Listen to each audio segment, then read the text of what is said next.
About the A minor bar shape. The third bar shape in this course is called the A minor bar shape, and it looks like this. The shape is almost the same as the E bar shape, but you move the shape one string. This shape gets its name from the open A minor chord.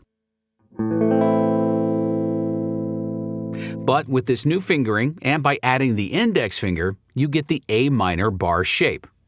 Just like the open A minor chord, this shape only includes 5 strings, with the low E string not being played, which can be a bit tricky. One hint is to gently press the tip of your index finger against the low E string to mute it.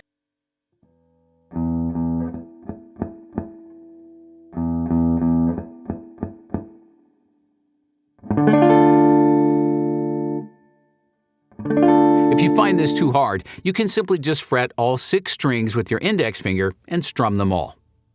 The chord will still sound pretty good.